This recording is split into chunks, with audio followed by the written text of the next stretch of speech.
নমস্কার, আপনারা দেখছেন টিআই বাংলা। আমি সুমনা। বিস্তারিত খবরে যাব তার আগে দেখে নেব হেডলাইন্স। রূপনারায়ণপুর এলাকায় টাইম কল থেকে জল আনতে গিয়ে ছুরির আঘাতে আহত গৃহবধূ।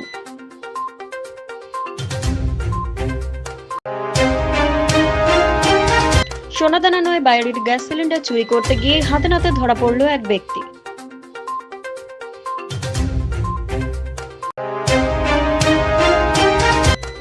এলাকায় পরিষেবার দাবিতে তিরাট পঞ্চায়েত অফিসে বিক্ষোভ দেখানো স্থানীয় বাসিন্দারা।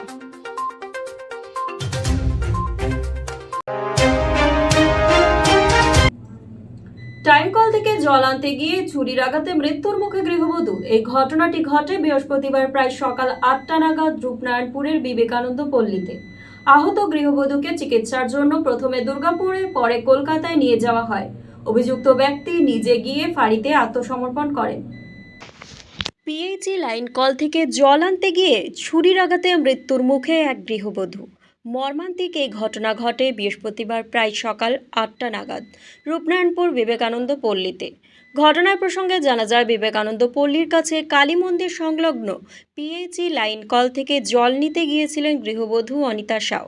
সে সময় আচমকাই বছর 50-এর শ্যামাপদ মণ্ডল নামক এক ব্যক্তি ব্যাগ থেকে ছুরি বার করে তার ওপর চড়াও হয়।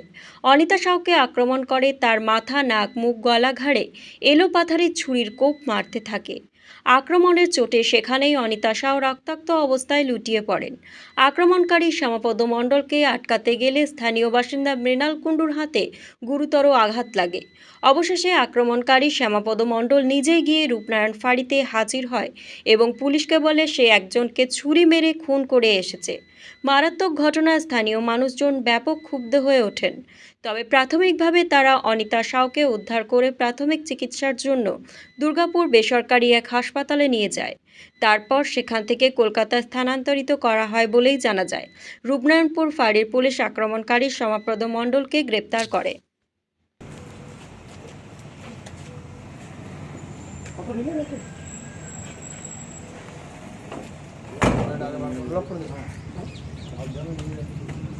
যাই হোক, সাবধানে নিয়ে যাবেন, ঠিক আছে?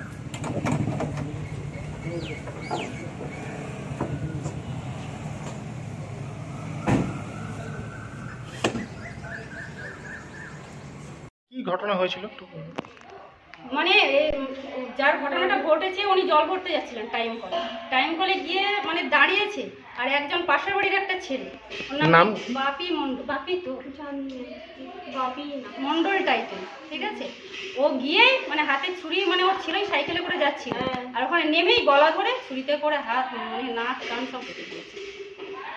আচ্ছা, আর কারো কি আঘাত লেগেছে এটাতে? ওটা ছাড়াতে গিয়ে ও মিয়াল কুন্ডু, ওরও হাতের শিরাটিরা সব কেটে গেছে। আচ্ছা, তো কি কারণে ঘটনা ঘটলো এটা আপনারা কিছু জানতে পেরেছেন? কারণ তো কিছুই জানি না, মানে উনি কেন করলেন এরকম? না কেন করলেন কিছুই জানি না, মানে এদের সাথে মানে ওদের কোনো সম্পর্ক কোনো কিছুই মানে নেই। আসানসোল রানীগঞ্জের তিরাট পঞ্চায়েত প্রধান অফিসে বিক্ষোভ। আসানসোল রানীগঞ্জের তিরাট পঞ্চায়েত প্রধানের অফিসে বিক্ষোভ দেখালো এলাকার মানুষজন। বিক্ষোভকারীদের অভিযোগ, এই এলাকায় একাধিক সমস্যা রয়েছে, সমাধানের কোনো রাস্তা না পাওয়ায় অবশেষে বিক্ষোভের পথে নামতে হয়েছে। ফের বিক্ষোভ দেখানো হলো তিরাট পঞ্চায়েত প্রধানের অফিসে। এলাকাবাসীদের অভিযোগ, এলাকায় পরিষেবা না পাওয়ার জন্যই বিক্ষোভ দেখানো হয়। এই ঘটনাকে কেন্দ্র করে বিক্ষোভ দেখানো হয় বেশ কিছুক্ষণ ধরে। একাধিক দাবি দাওয়া নিয়ে, যেমন পঞ্চায়েত পরিষেবা, যেমন শ্মশানের শবদাহ করার পর যে সার্টিফিকেট পাওয়ার কথা, সেই সার্টিফিকেটের জন্য বারংবার দ্বারস্থ হতে হয় এক পঞ্চায়েত অফিসে। তাছাড়াও এই পঞ্চায়েত অফিসের নির্দিষ্ট সময়ে কখনো খোলা হয় না। এই বিক্ষোভে সামিল হয়েছে পঞ্চায়েত সদস্য ছাড়া জেলা সভাপতি সহ এলাকার মানুষজন। যদিও জানা যায় এই তিরাট পঞ্চায়েত তৃণমূলের দখলে রয়েছে।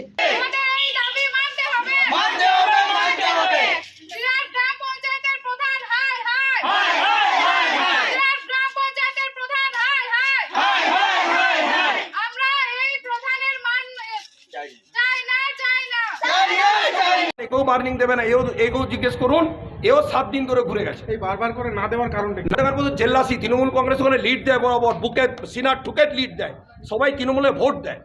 এই প্রধান নিজের জায়গায় নিজে জিততে পারে কিনা সন্দেহ রয়েছে, তার জন্য ওই অঞ্চলকে এইভাবে অবিচার করছে। তাদের উপর অবিচার করছে, তাদের উপর বুলডোজার চালাচ্ছে। এলাকায় যান, ড্রেন পরিষ্কার হয়নি, এলাকায় যান, রাস্তা পরিষ্কার হয়নি, ইনকাম দেয় না, রেজিস্ট্রেশন দেয় না, কী জন্য এসছি আমি? प्रॉब्लम यहाँ पर बहुत सारा है। इनका प्रॉब्लम यहाँ पर है, सही टाइम पर आपका पंचायत ऑफिस पहला नंबर खुलता नहीं है। टाइम इन लोग का जो है 10 बजे रहता है, ये लोग 12:30 बजे से पहले यहाँ पंचायत ऑफिस खुलता नहीं है। 1:30 बजे के बाद में कोई स्टाफ नज़र नहीं आता, पहला नंबर।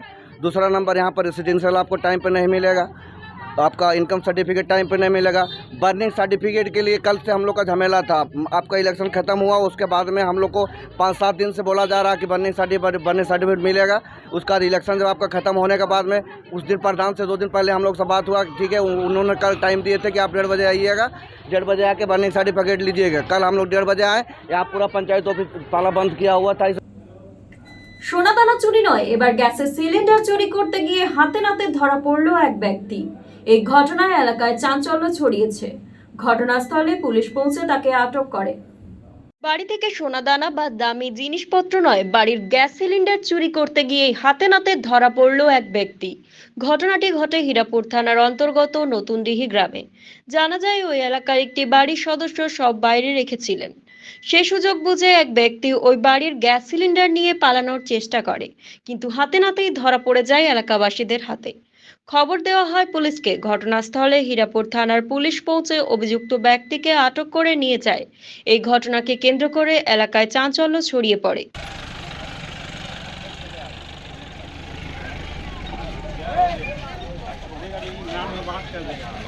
क्यों पकड़ के रखा है?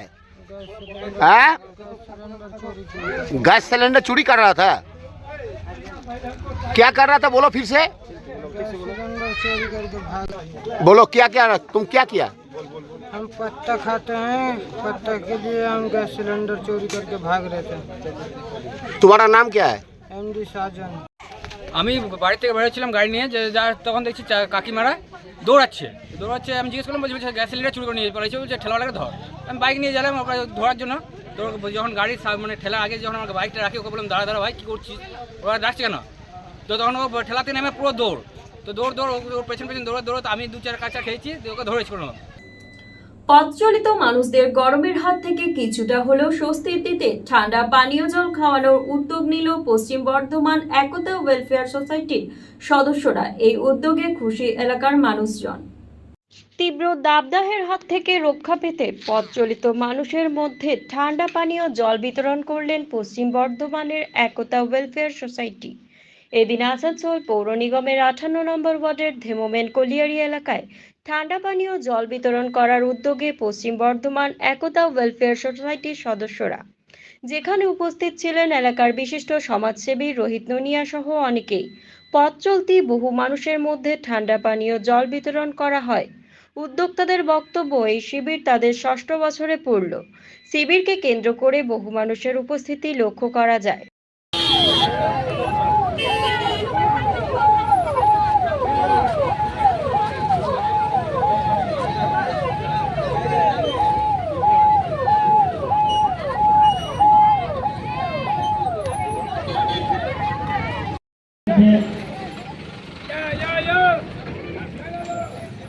अतिथि के द्वारा आने जाने वाले राहगीरों को आप लोग एक गाड़ी रुकवाइए जिससे जल वितरण कराया जाए।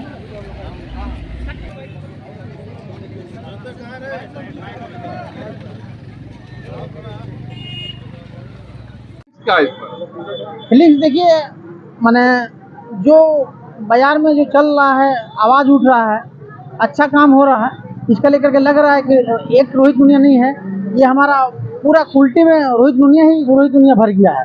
तो बहुत अच्छा की बात है, ये मैसेज भी बढ़िया जा रहा है।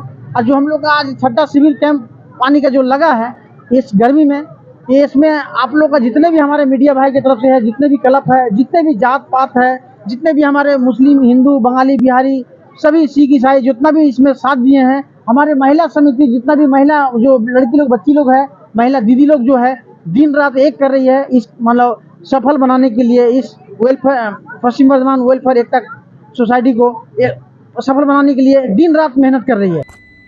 আজ এ পর্যন্তই। আগামীকাল আবার দেখা হবে ঠিক এই সময় এই চ্যানেলে। দেখতে থাকুন টিআই বাংলা।